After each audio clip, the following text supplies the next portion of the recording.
महाराष्ट्राच्या नागरिकांमध्ये प्रचंड अस्वस्थता आणि राग आहे, रोष आहे। ज्या पद्धतीने महिलांवरचे अत्याचार एकीकडे वाढतायत आणि असंवेदनशीलपणे हे सरकार त्याच्यावर ॲक्शन घेत नाहीये, आणि दुसरीकडे ज्या पद्धतीने छत्रपती शिवाजी महाराजांच्या पुतळा जो कोसळला, अशी दुर्दैवी घटना घडली आणि त्याच्यावर हे वाचाळ वीर या सरकारमधले बोलतायत, त्याचा मी जाहीर निषेध करते। आणि अशा वाचाळवीर यांनी जर राज्याची माफी मागितली नाही तर आम्ही त्यांना राज्यात फिरू देणार नाही। एक मिनिट थांबा, हा विषय तर घ्या सगळ्या आधी। अजून काय आहे याचं आंदोलन? अगदी बरोबर आहे देवेंद्रजींचं, राजकारण आम्ही करतच नाहीये, पण सरकारने त्यांच्या जर लवकर ॲक्शन घेतली असती आणि गृहमंत्र्यांनी या सगळ्या बाबतीत जर लक्ष घातलं असतं तर आम्हाला आंदोलन करायची वेळच आली नसती। ज्या गृहमंत्र्यांच्या टीम मधला एका पोलिसावर कोयता गँग अटॅक करते, अशा तर गृहमंत्र्यांनी राजीनामाच नैतिकतेवर द्यावा। मुख्यमंत्री म्हणतात वाऱ्याच्या वेगाने हा पुतळा कोसळलाय, त्यांना आधी माहिती नव्हतं कुठे चाललंय? हे दुर्दैव आहे। माननीय मुख्यमंत्र्यांकडून माझ्या खरंच जास्त अपेक्षा होत्या। मालवणमध्ये आज महाविकास आघाडीची नेते गेले, त्या ठिकाणी राणे देखील आले होते, त्या कार्यकर्त्यांमध्ये राणे आणि आदित्य ठाकरेंच्या कार्यकर्त्यांमध्ये भाजपमध्ये साहजिक प्रचंड अस्वस्थता आहे, लोकांमध्ये रोष आहे, राग आहे। ज्यांना आम्ही दैवत मानतो, छत्रपती शिवाजी महाराज हे दैवत आहेत, फक्त महाराष्ट्राचं नाही देशाचं। त्यांचा पुतळा असा कोसळतो, त्याच्यावर हे वाचाळवीर काही बोलतात, कोणी माफी देखील साधी मागत नाही जनतेची।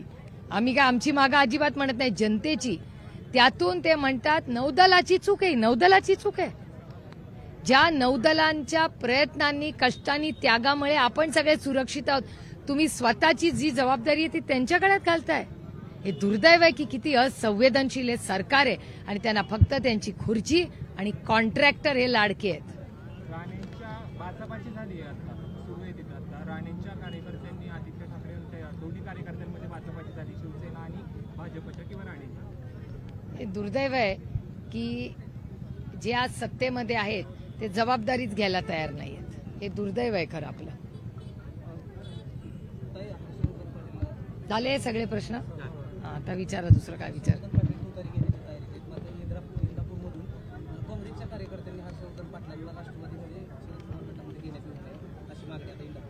हे सगळं मी तुमच्याचकडून ऐकते।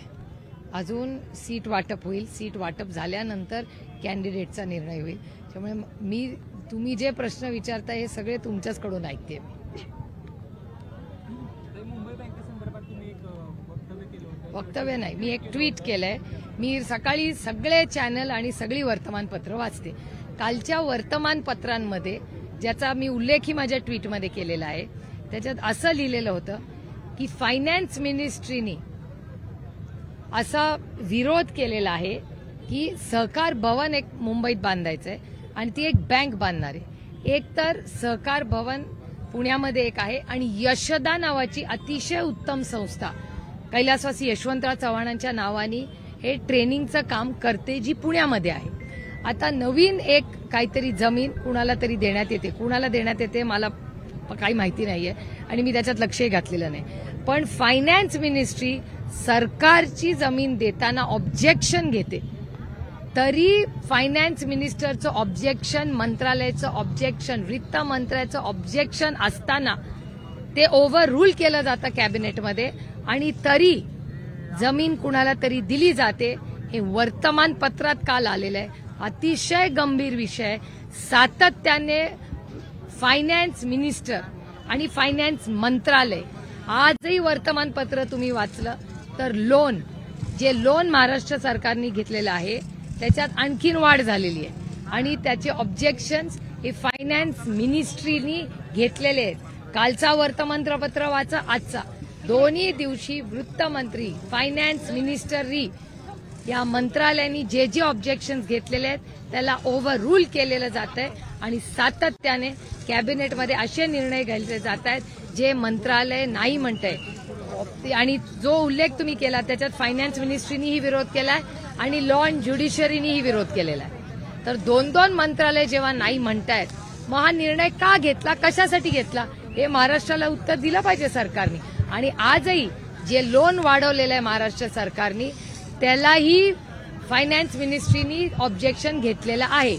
तर काय हे कुठलं लोन घेताय, कशासाठी लोन घेताय, आणि जर फायनान्स मिनिस्ट्री जर त्याचा विरोध करते तर हे अतिशय गंभीर आहे. मग सरकारमध्ये चाललंय तरी काय, चालवतंय कोण आहे सरकार?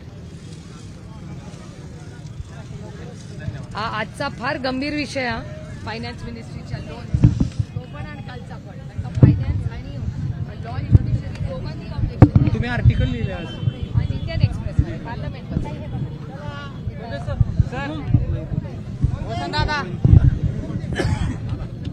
कापरे.